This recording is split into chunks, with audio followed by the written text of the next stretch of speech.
So today was the day the Asus ROG Ally was revealed, price, everything about it, release date, pre-orders, and the reviews have already been dropping. So these have been in the hands of many influencers, many big gaming media websites for a while now.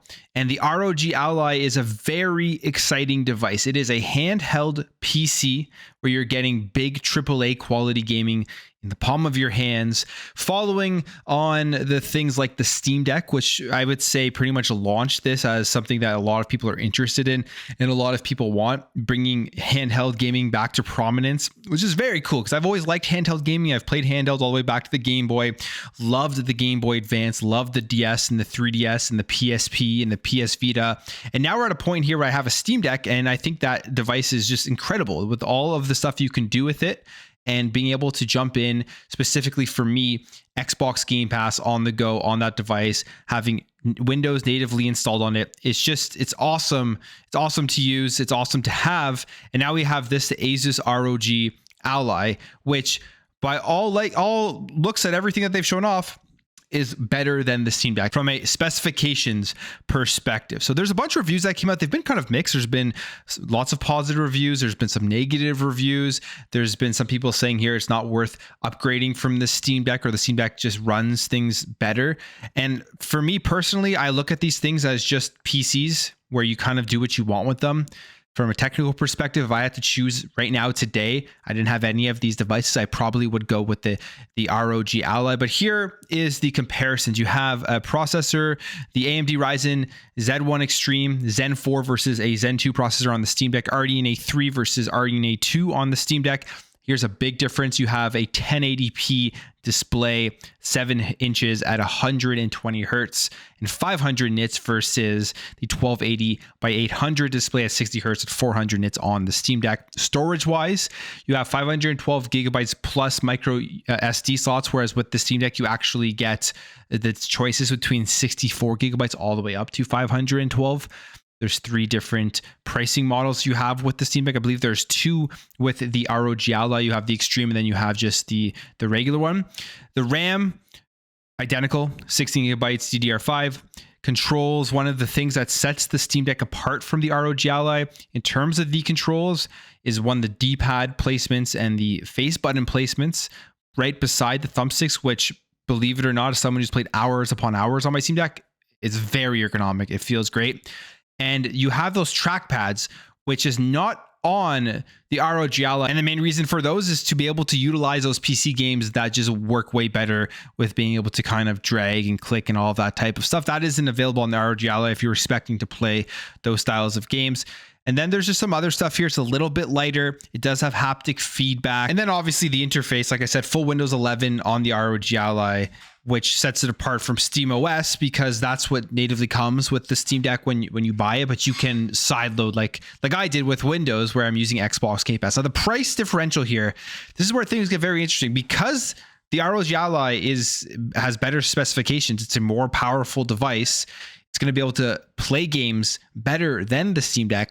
The pricing here is extremely competitive. For the Z1 Extreme, it is $700, $699, which is only $50 more than the highest price Steam Deck, which is $650. And then for the Z1, which is the slightly less powerful version, is $600. So it's actually less expensive than the highest price Steam Deck. So very cool.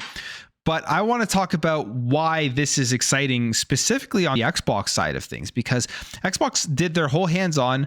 They were kind of involved with the launch and release of this entire thing, and they've been promoting it. They put out an article here on Xbox Wire. And the reason that is because this thing is releasing with 3 months of Xbox Game Pass Ultimate. And when you launch this device, you're in Windows, you sign into Xbox, and all of those games on Game Pass are directly available in the palm of your hands. And as somebody who has Windows installed on his Steam Deck, it's awesome to be able to play all these Game Pass games on the go. And this again has me asking the question, will Xbox ever make a handheld device? My answer, I think, still is no. I don't see them getting into some more hardware, but we can definitely see them continuously going out and partnering with more of these devices. We've seen them with the Logitech G Cloud. We're seeing them here with the ROG Ally. And I would say probably any other PC handhelds that come out, you may see Xbox have a presence in the release of these because to them, this is all part of their strategy. strategy that Phil Spencer talked about in his interview with Kinda Funny that everybody misconstrued, that they're trying to just get Game Pass and Xbox on as many devices as possible. And they just want this to be another avenue. And I think that's a very, very smart move, especially as these things become more popular, more people are going to be jumping in and playing. And a lot of people are going to see, if I can pick this $700-800 device up and just have Game Pass on there and download and play all these games on the go, it's a no-brainer for people to jump in and subscribe. One thing I do hope Xbox is actually working on, though, is some sort of like mobile launcher. It just makes it easier to navigate. I mean, look at SteamOS on the Steam Deck. It's very good experience compared to when you're running Windows 11 like I am.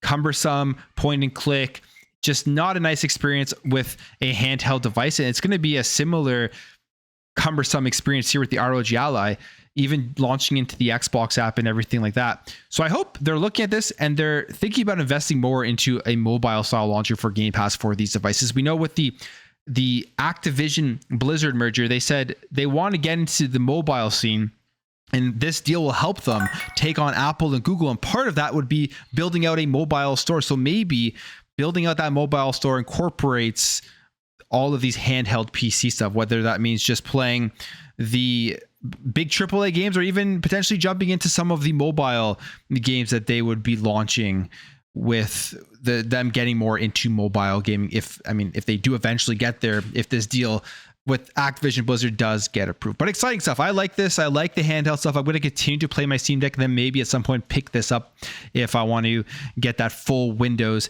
Xbox Game Pass native experience in the palm of my hand. But I'll leave the video there, guys. Let me know what you think about the ROG Ally. Are you picking one up? Did you get a pre-order?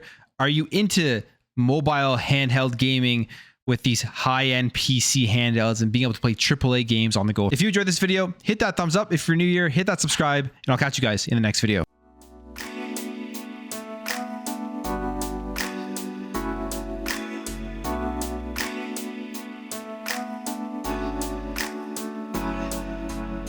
We'll be right back.